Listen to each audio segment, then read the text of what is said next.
I have, everybody, and it's not a termite mound. I've managed to find a leopard, the leopard that we came to seek. That is Shadow, she of the great royal lineage. And she's just lying in the shade, as any self-respecting mammal would be doing at this time of the day. 27 degrees Celsius. Yes, thank you. 27 degrees Celsius. Of course, 80 degrees Fahrenheit. And she seems to maybe have spotted a bird, or hopefully her cub, close by. I have yet to spot her cub, and we are in what can only be described as a fairly dense thicket, which means that cub could be anywhere.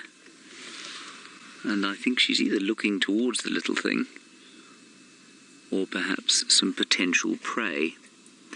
Now, I will tell you that we are in Arathusa, so we are not going to have all afternoon here with her, but we've probably got about 20 or 25 minutes before the hum of excited tourists coming on their first game drive reaches our ears, at which point we shall tactfully withdraw and see what else we can find. I am going to move around a little bit just to see if we can't spot the cub during the course of the sighting. I just thought we should probably start off by giving you a view of Shadow's very excellent disguise.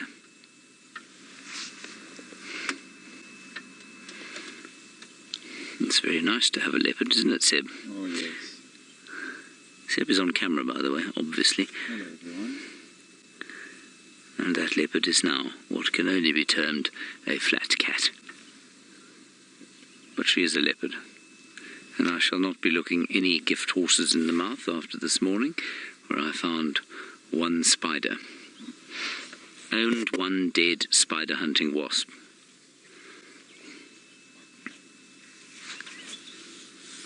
Now she looks like she could do with a little meal.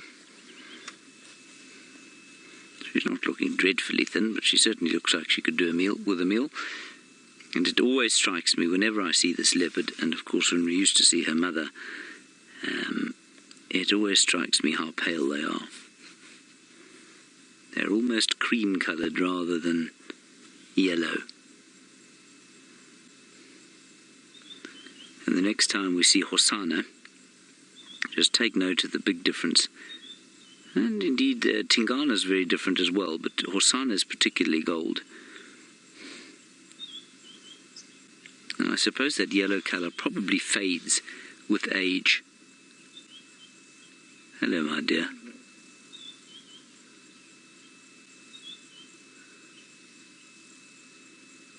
Have you seen your mum?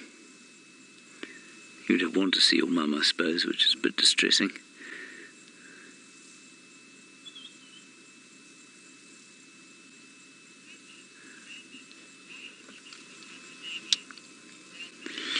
Hello, Brandon. You want to know why the cub has not been named yet?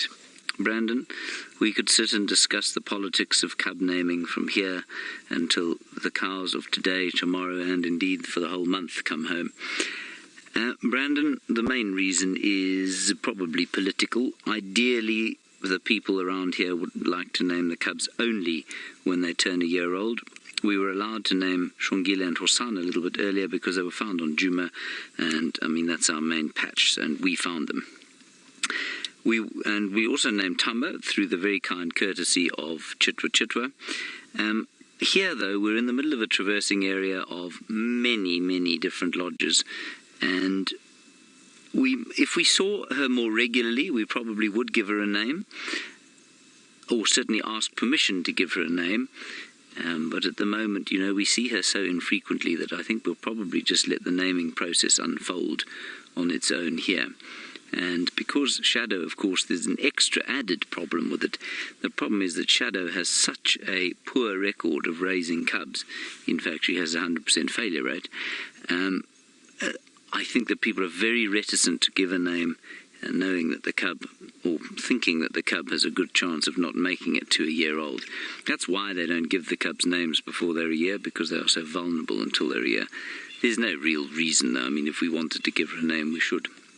I suggested the name Barbara last time I saw her as a joke. This created an explosion on Twitter, and it resulted in them having to buy new servers for Twitter. People were scandalized by me. People scorned my name. They made effigies of me and stuck pins in it. I was just joking. I really don't think that we should ever call a leopard Barbara. Not that Barbara's a bad name, of course. Let me just get that out the way. Now, we have a question coming through about, what was it again? I'm afraid it's gone completely out of my mind.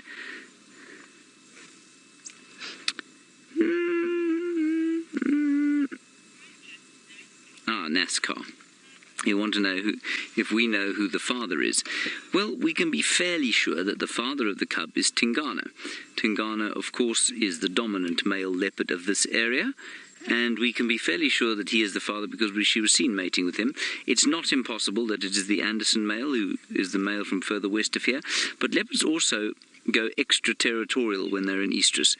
It's not impossible that she's mated with a male from the south, perhaps from Londolozi, or indeed from the north. Perhaps she mated with Djuma up there, or even Mvula up there.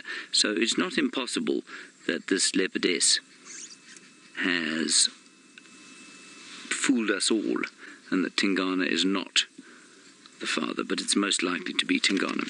Shall we do a little bit of a move and see if we can't spot ye olde cubby? And she might be, I can just imagine her sitting up in a tree having a bit of a rest.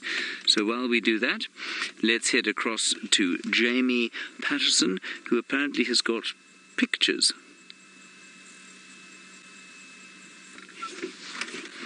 Okay, so we're here, and Seb very cleverly managed to spot the kill over there. And we've come right around her. Shadow is still in the same place.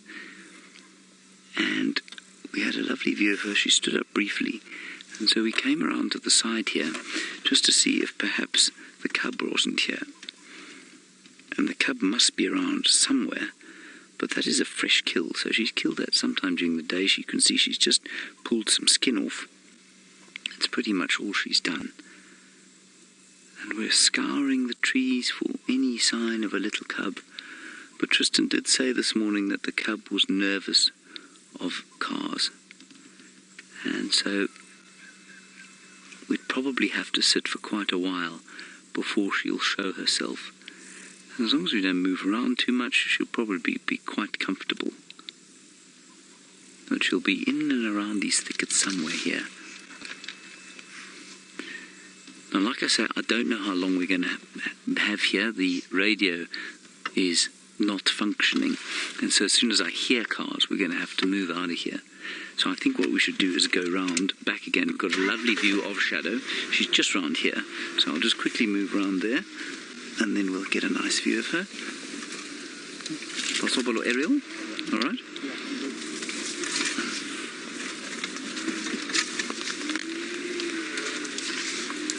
There's a huge jackalberry tree there, and both Seb and I said, well, if we were a leopard, we'd go in there. But of course we aren't leopards, Seb and I. We're humans, aren't we, Seb? Yeah. Most of the time.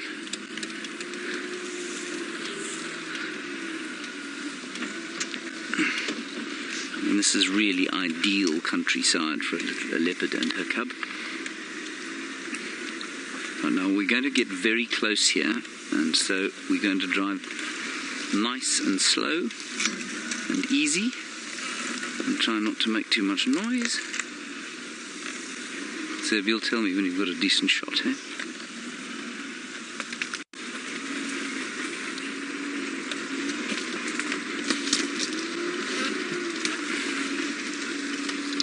There she is. Say when. Okay. Now, nice and still, everybody. Don't move too much in your seats, wherever you happen to be in the world. Our beard, you say, how old is the cub? When we first saw the cubs, and that was in the second or third week of January, at least of February this year, I figured them to be between 6 and 8 weeks old. So I'm going to give them a birth date around about the 1st of January, and therefore, well, she's about 5.5 months.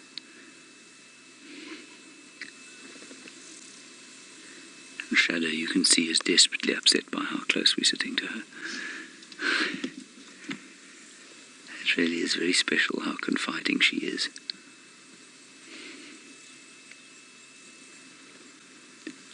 And while a lion sitting completely flat tends to put one to sleep in this manner of chloroform, it's just not quite the same with a leopard.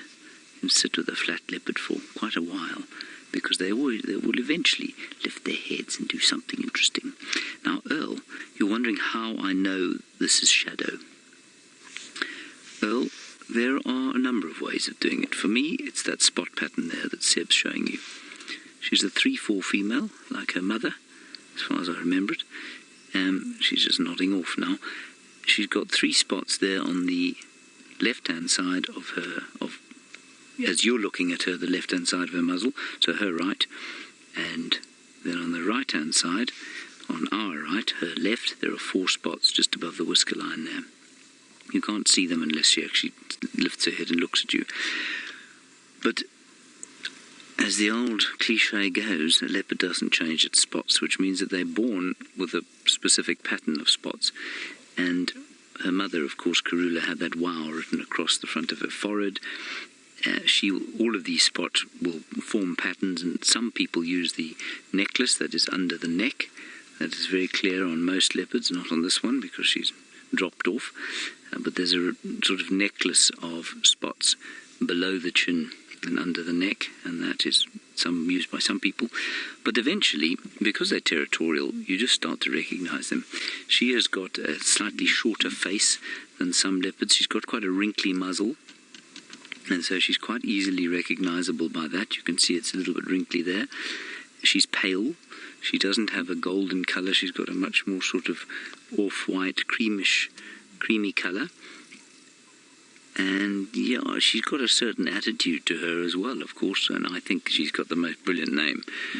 I think Shadow is a wonderful name for her. She will disappear at a moment's notice if she doesn't want to be seen.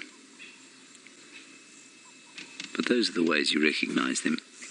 And they're important, that, because it can be easy to kind of get complacent about it, because what happens is that you start to see a leopard in a certain area. If it's a female, you just make the assumption that you know who it is, you know who the territorial animal is in that area. But it's always a good idea just to check the spot pattern, check out who it is carefully, because leopards often don't adhere to the rules. Now, Richard, you're wondering if she will pull the kill into a tree to consume it. Richard, most leopards do, especially in areas like this where there is a high concentration of hyenas and lions. This leopard is particularly poor at doing that, and in fact, she is renowned for not taking her kills into trees. And we think that that might be one of the reasons that she's lost every single cub she's had to date, because she doesn't hoist kills. What that means, of course, is that when this kill starts to smell fairly rank, which if the temperature continues like it is, that will happen in the next day or so, it will attract scavengers. And those scavengers will be an immense threat to a little cub that is feeding on a carcass. And the cub is quite capable of climbing trees, quite capable of feeding from the carcass in trees, but this leopardess just doesn't hoist. And that does mean that her cubs are more vulnerable than others might be, if, compared with those who hoist. And I personally don't buy that. I think it's certainly an added factor, but I think that the reason she's been unsuccessful is I think that it's not her fault at all. I think she's got a genetic predisposition to coming into estrus too soon, and she expects her cubs to go independent too soon. She abandons them too quickly, and they're not able to fend for themselves. And the leopard, of course, needs very little teaching. Her most wonderful story, and her most wonderful or most interesting story, I think, is the story of her one surviving offspring. And we'll be able to use this story to answer Tweety Tweet's question, who's just said, would she would the new cub have to learn how to take the kill into a tree, or would she know it by instinct?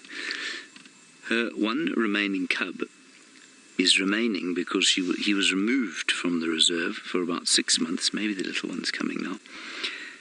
Removed from the reserve for about 6 months. He had to go into rehab.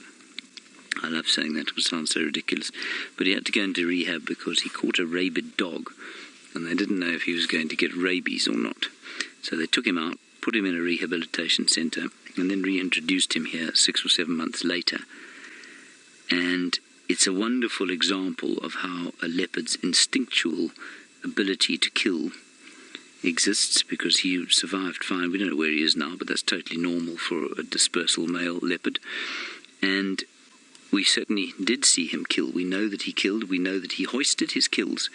And so he, despite the fact, in fact, when he caught that rabid dog, the first thing he did was drag it up a tree. And the dog, in the end, quite an amusing story, but the dog pretended to be dead. It lay in the top of the tree, and you could just see its eye kind of opening every so often, and then as the leopard looked down, and it would shut its eye again. In the end, it wasn't dead. It is now. And it was a great example of how here's a mother who never hoists her kills, or very, very seldom, and there was a leopard with the instinct to do it immediately. And certainly our two favourite little cubs at the moment, Hosanna and Shongile, the daughters, well, they're actually Shadow's sister, but 10 years her junior, they are avid hoisters of everything. So they will take just about anything they eat up a tree. Whether they've learnt that from their mother or not, I really don't think so. I think it is largely an instinctual behaviour. And if you think about the fact that cuckoos, for example, are able to migrate all the way to where they have to go, over continents, and they never meet their parents, well, it's pretty clear that programmed into the genetics can be some fairly complicated things.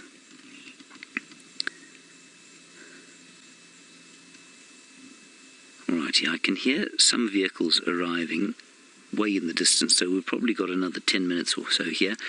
While we sit and wait and see if the cub comes out, let's head back to Jamie